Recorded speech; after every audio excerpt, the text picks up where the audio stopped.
Cuando hablamos de la OPE, nos referimos a la oferta de empleo público, el procedimiento mediante el que la Administración cubre las vacantes existentes en la misma con carácter definitivo. En concreto, en la última convocatoria para las plazas de Medicina de Familia en Atención Primaria en Murcia, esta selección tuvo lugar mediante un examen que se realizó el pasado mes de diciembre de 2023 y que constaba de 150 preguntas. Medicina ONER presenta el 10º capítulo de nuestra serie de videopodcast en la que analizaremos este examen. En él trataremos las preguntas de la 101 a la 110, donde hablaremos de la insuficiencia cardíaca con FEBI reducida, del síndrome del túnel carpiano, del asma, del tratamiento de la deshabituación tabáquica, de las protusiones discales, de la demanda asistencial, de la estrategia NAOS, de las complicaciones crónicas de la diabetes, de las listas de espera y de la hipoacusia neurosensorial súbita. Comenzamos.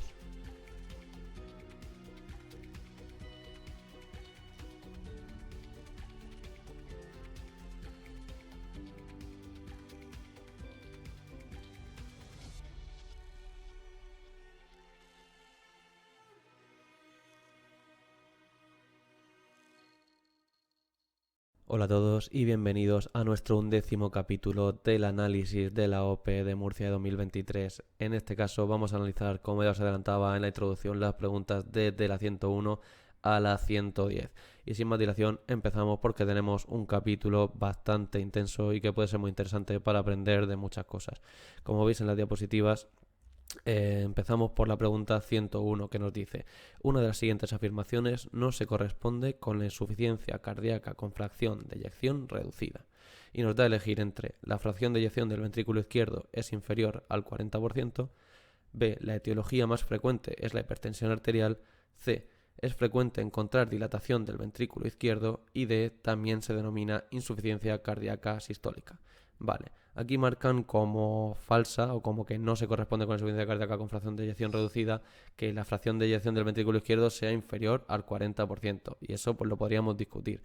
En algunos textos pone que es inferior y en algunos textos pone inferior o igual.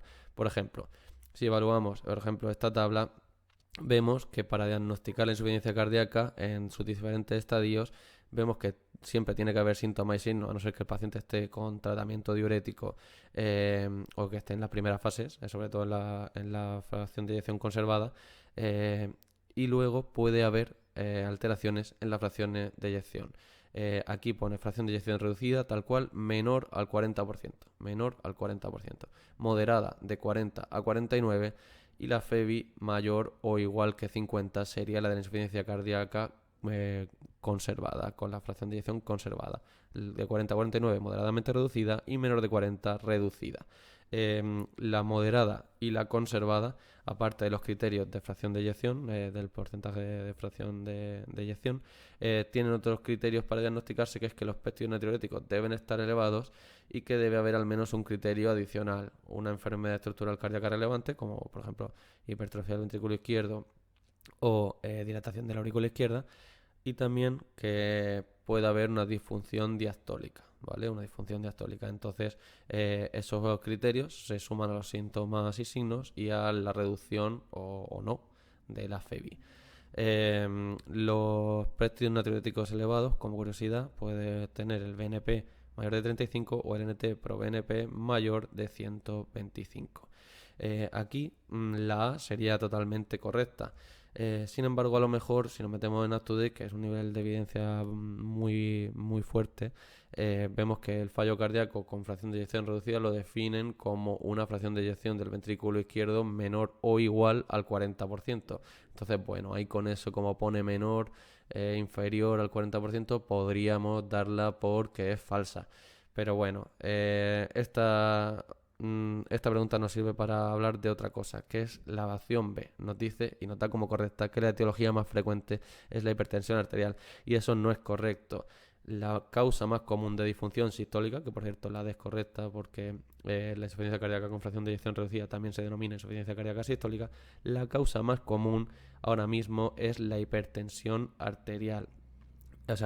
Es la disfunción coronaria isquémica, la enfermedad isquémica del corazón.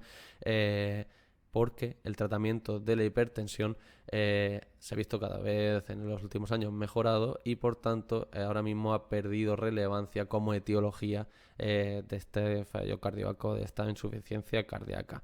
Hay una variación geográfica bastante increíble sobre la etiología de la insuficiencia cardíaca, que destaca que, por ejemplo, en países más subdesarrollados como africanos, la enfermedad valvular reumática no tratada es una de las causas más importantes, mientras que en los países occidentales prácticamente no se da. Además, la insuficiencia cardíaca periparto o la cardiomiopatía idiopática e incluso la hipertensión serían etiologías mucho más potentes en este tipo de países, mientras que en los países occidentales la causa más común de fallo cardíaco es la cardiomiopatía isquémica, mientras que la hipertensión ha ido perdiendo relevancia, como ya decía, y esto se está viendo desde hace mucho tiempo. Aquí tenemos un artículo que no es reciente, tiene bastantes años, y ya nos habla aquí de que en los países anglosajones en las últimas décadas la enfermedad coronaria ha aumentado en importancia como causa de la insuficiencia cardíaca en detrimento relativo de la hipertensión.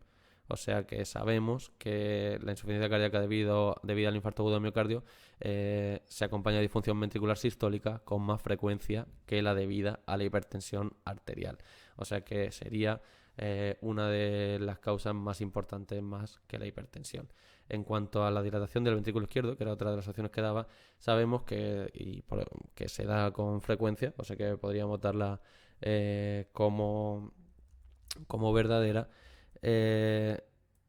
Y para mí podría ser verdadera, pero a lo mejor es más frecuente que haya otro tipo de alteraciones como hipertrofia y demás. Sin embargo, si vemos como causa después de un infarto de miocardio, es frecuente, ya os digo, que en insuficiencias cardíacas haya cicatrices en el miocardio que podrían ser hasta cierto punto beneficiosas, ya que mejoran la función del ventrículo izquierdo y el gasto cardíaco, pero a medida que el corazón se remodela y se vuelve menos elíptico y más esférico, hay cambios en la masa, composición y en el volumen ventricular. Entonces, esta reordenación celular de la pared se asocia con un aumento significativo del volumen del ventrículo izquierdo.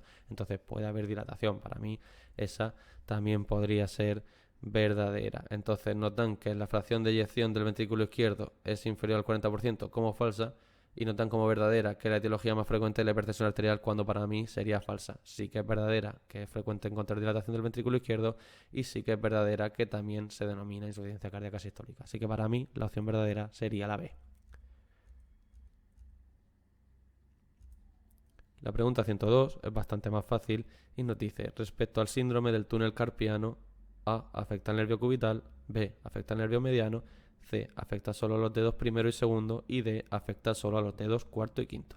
Pues bueno, el síndrome del túnel carpiano es el conjunto de síntomas y signos que se dan porque hay una compresión del nervio mediano a través del canal del túnel del carpo en la muñeca.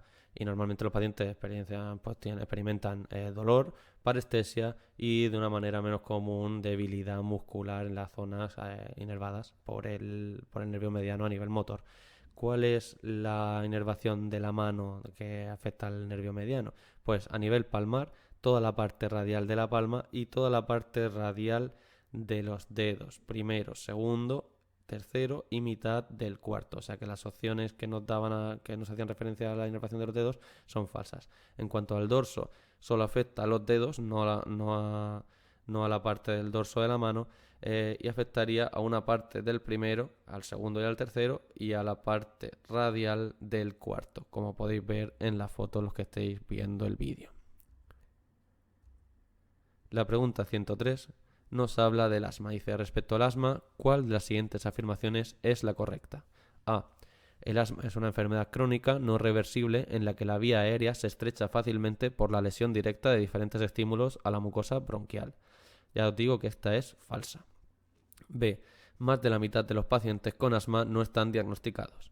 C. El determinante genético explica por sí solo las diferencias geográficas de la prevalencia. D. El tabaco tiene relación con la EPOC, pero no con el asma. Vale. La afirmación correcta es que el asma es una enfermedad en que más de la mitad de los pacientes no están diagnosticados. Y para comprobar esto no hace falta irse a la literatura científica. Ha aparecido en varios medios como una noticia bastante destacada. 1,5 millones de españoles malviven con un asma no diagnosticado, según el Heraldo Saludable. Los neumólogos calculan que en España hay 3 millones de asmáticos, pero de ellos el 50% no está diagnosticado. En cuanto al resto de opciones, vemos que la primera sería falsa porque el asma es una forma de trastorno bronquial que tiene 3 componentes distintos: hipersensibilidad de las vías respiratorias, inflamación de las vías respiratorias y obstrucción intermitente. Aquí nos dicen no reversible y es intermitente, o sea que a veces sí es reversible, de las vías respiratorias. Se caracteriza por contracción espasmódica del músculo liso de las vías respiratorias, sibilancias y disnea. Eso no reversible haría más referencia al EPOC que al asma. En cuanto a la opción D, que nos dice que el tabaco tiene relación con la EPOC pero no con el asma, pues sabemos que es falso, porque el manejo del asma en los fumadores sigue siendo un problema, puesto que es más frecuente que tengan síntomas a pesar del tratamiento, peor control clínico, que sufran más agudizaciones y que tengan un asma más grave con una pérdida acelerada de la función pulmonar. Y me he saltado la opción C, ya que me parece interesante. Nos dice que si el determinante genético explica por sí solo que hay unas diferencias, que el asma sea más frecuente en unas regiones geográficas que en otras. Y no es así.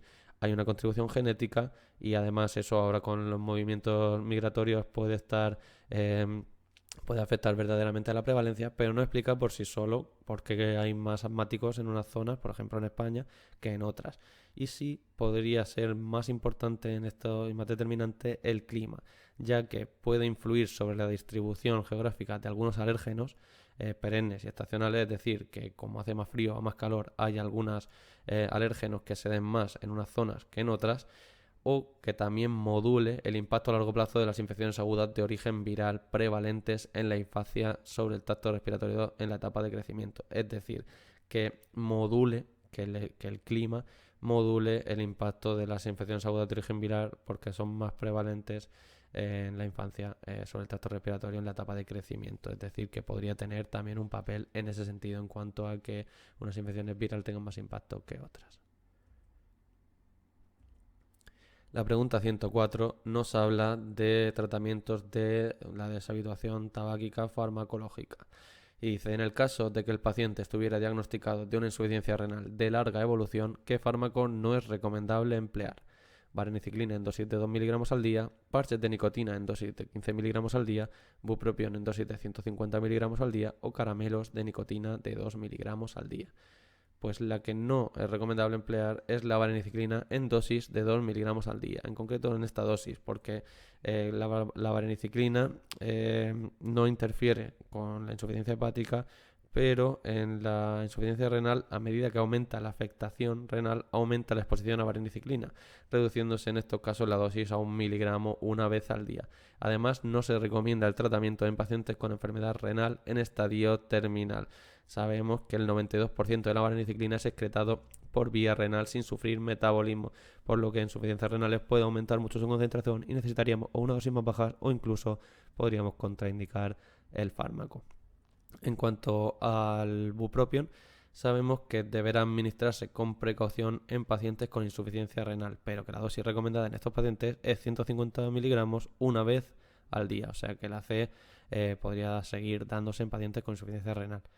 Mientras que en cuanto al tratamiento de nicotina, sustitución con nicotina, que serían la B y la C, utilizar con precaución en pacientes con insuficiencia renal. Se puede utilizar, pero con precaución. En insuficiencia renal moderada grave, insuficiencia hepática moderada grave, ya que el aclaramiento de nicotina o sus metabolitos puede disminuir con el potencial de aumentar los efectos adversos. Pero se calcula, lógicamente, y se prevé que estos efectos adversos no sean lo suficientemente graves como para contraindicar el tratamiento. Y por lo contrario, fumar es mucho más peligroso para un paciente con insuficiencia renal. Como curiosidad, sabemos que la vareniciclina, al menos en la región de Murcia, y me imagino que en muchos más lugares, se ha retirado por una alerta que salió el 24 de septiembre de 2021, que indicaba el tratamiento, que la retirada del fármaco Champis, que es vareniciclina, por contener impurezas de nitrosaminas en niveles superiores al límite establecido. Pero sabemos que vuelve, que para octubre de este año se ha publicado que va a volver la vareniciclina y tendrá que competir con la citisina, que ha entrado bastante fuerte en el mercado. Aquí el autor del artículo que me he leído dice: en este momento hago un comentario particular al respecto, y es que las nitrosaminas, por las cuales retiraron el Champis, se encuentran en el tabaco y sin embargo este producto no se retira. Así que no ha arraigado esa alerta y vuelve la vareniciclina. La pregunta 105 nos dice, de los siguientes métodos diagnósticos, ¿cuál es más sensible para la detección de protusiones discales? De los siguientes métodos diagnósticos, ¿cuál es más sensible? Y nos dan a elegir entre la radiología simple, la tomografía computarizada, la gamografía o la resonancia magnética. Pues la respuesta correcta es la resonancia magnética. Primero, ¿qué es la sensibilidad? Pues la sensibilidad es la capacidad de una prueba de identificar los casos positivos. O sea, es la capacidad de una prueba de ver los verdaderos enfermos, de detectar los verdaderos enfermos. Y la resonancia magnética efectivamente tiene mucha sensibilidad, ya que detecta a casi todas las personas que están verdaderamente enfermas, pero también detecta como enfermos a muchos que no están tan enfermos en ciertos tipos de lumbalgia. Por tanto, podríamos decir que sería menos específica, porque no es no tiene capacidad de discriminar a los verdaderos negativos, a los que no están enfermos. Aquí os traigo un artículo que dice que distintos estudios han puesto de manifiesto la alta prevalencia de hallazgos anormales en las resonancias magnéticas de pacientes sin dolor lumbar en el momento del estudio de imagen. Es por ello que en el contexto de un paciente con dolor lumbar inespecífico, estas lesiones encontradas podrían derivar en diagnósticos erróneos, siendo atribuidas como causa del dolor, derivando en intervenciones quirúrgicas innecesarias y en un mayor gasto de los recursos sanitarios. El que haya pasado consulta sabrá que es muy frecuente y casi todo el mundo al que se le hace una resonancia magnética de columna es muy frecuente encontrar cualquier tipo de protusión o hallazgo a nivel de los discos intervertebrales.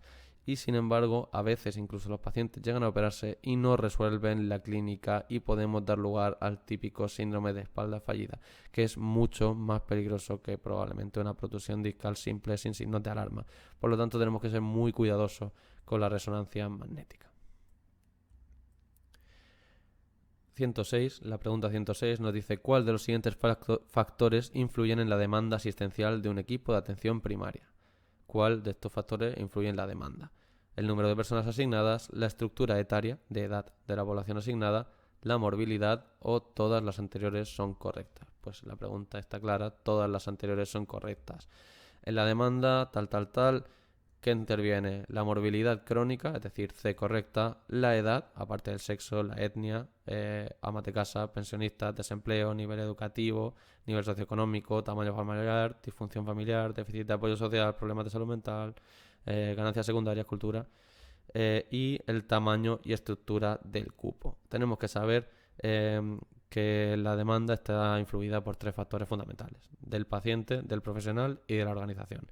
Y aquí tenemos claramente que el de la organización tenemos el número de personas asignadas y del paciente la estructura etaria de la población asignada y la morbilidad. O sea, que tenemos claro que todo eso influye en la demanda que va a tener un profesional en su cupo de atención primaria.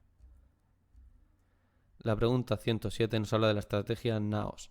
La estrategia NAOS del Ministerio de Sanidad propone actuaciones en los ámbitos familiar, escolar, empresarial y sanitario. La estrategia NAOS, nutrición, actividad física, prevención de la obesidad, es una estrategia de salud que, siguiendo la línea de las políticas marcadas por los organismos sanitarios como la Organización Mundial de la Salud, tiene como meta invertir la tendencia de la prevalencia de la obesidad mediante el fomento de una alimentación saludable y de la práctica de la actividad física, y con ello reducir sustancialmente las altas tasas de morbilidad y mortalidad que se atribuyen a las enfermedades no transmisibles. Aquí nos dice que desarrolla acciones e intervenciones en base a la evidencia científica en todos los ámbitos de la sociedad: familiar, educativo, empresarial, sanitario, laboral y comunitario. Así que tenemos claro que la opción correcta es la C: familiar, escolar, empresarial y sanitario. La pregunta 108 nos dice: ¿es complicación macrovascular de la diabetes?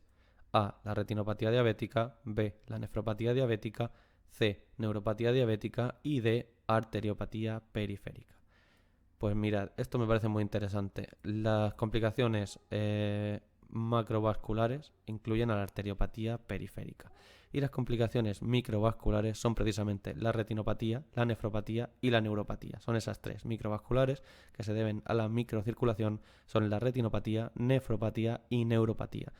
Mientras que las macrovasculares son la cardiopatía isquémica, la arteriopatía periférica, la enfermedad cerebrovascular, la estenosis de la arteria renal, la aneurisma de aorta abdominal y hay una forma mixta que depende de varios factores, que es el pie diabético, ya que también influye la neuropatía en este pie, aparte de la predisposición a las infecciones y otras, y la arteriopatía periférica, que sería macrovascular. Por lo tanto, tenemos que las microvasculares son la retinopatía, la nefropatía y la neuropatía, mientras que la arteriopatía periférica sería una complicación macrovascular.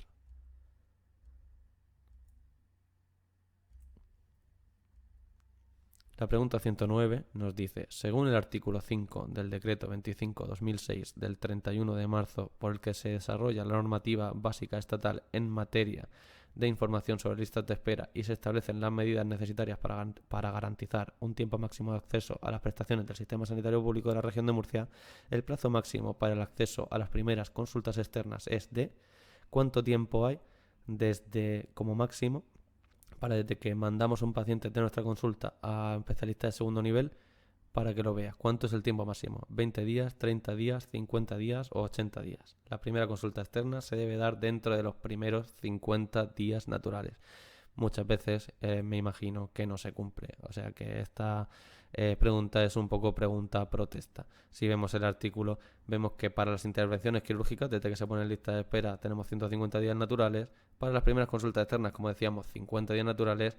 Y para las primeras pruebas diagnósticas y terapéuticas que cubre el Sistema Nacional de Salud, 30 días. O sea, pruebas diagnósticas 30 días, consultas externas 50 días, operaciones 150 días. Y la última pregunta es la pregunta 110. Dice, ¿se diagnostica hipoacusia súbita o brusca si se cumple lo siguiente? Esta pregunta me encanta porque he tenido recientemente una paciente que fue diagnosticada de hipoacusia súbita. Nota estas siguientes opciones. Pérdida de audición en 3 días o menos de al menos 30 decibelios y en al menos 3 frecuencias. B. Pérdida de audición de al menos 30 decibelios en una frecuencia. C. Pérdida de audición en agudos de 50 decibelios en al menos 7 frecuencias, o D, pérdida de audición en 5 frecuencias independientemente de la intensidad y la duración. La respuesta correcta es la A. Para diagnosticar una hipoacusia neurosensorial súbita o brusca, hay que cumplir que se haya dado la clínica en 3 días o menos, al menos 30 decibelios de pérdida de audición y al menos 3 frecuencias afectadas. Aquí he encontrado varios artículos que me parecen muy chulos. Y dice, la hipoacusia neurosensorial súbita tiene una definición audiométrica, pérdida auditiva neurosensorial de al menos 30 decibelios en 3 frecuencias contiguas en un periodo de 72 horas. Fácil. 3 días, 30 decibelios, 3 frecuencias. Guías recientes recomiendan incluir pérdidas menores a 30 decibelios en el diagnóstico de sordera súbita en la práctica clínica. A pesar de ser un diagnóstico audiométrico, tanto el médico de familia como el especialista en otorrino no suelen manejar esta herramienta en la urgencia, se refiere a la audiometría, y la sospecha diagnóstica se puede plantear con anamnesis y examen físico. Esto es lo que me interesa, que con una buena anamnesis y un examen físico podemos poner al paciente en camino y tratar de una manera precoz, lo que ayudaría a tener una mejor recuperación. ¿Qué incluye esta sordera súbita o esta hipoacusia súbita? La presentación puede ser monosintomática o en asociación de los siguientes síntomas. Hipoacusia de rápida instauración, normalmente en un lado, raramente en los dos y más raramente bilateral a distintos tiempos. En este último caso debemos buscar patologías específicas como meningitis, autoinmune, sífilis, tal. Sensación de taponamiento auditivo en el 80% de los casos. Es un síntoma inicial y frecuente. Se suelen quejar de presión, plenitud, taponamiento en el oído. Estos síntomas es causa frecuente de confusión con patologías como la otitis media o el tapón de cerumen. O sea que cuidado.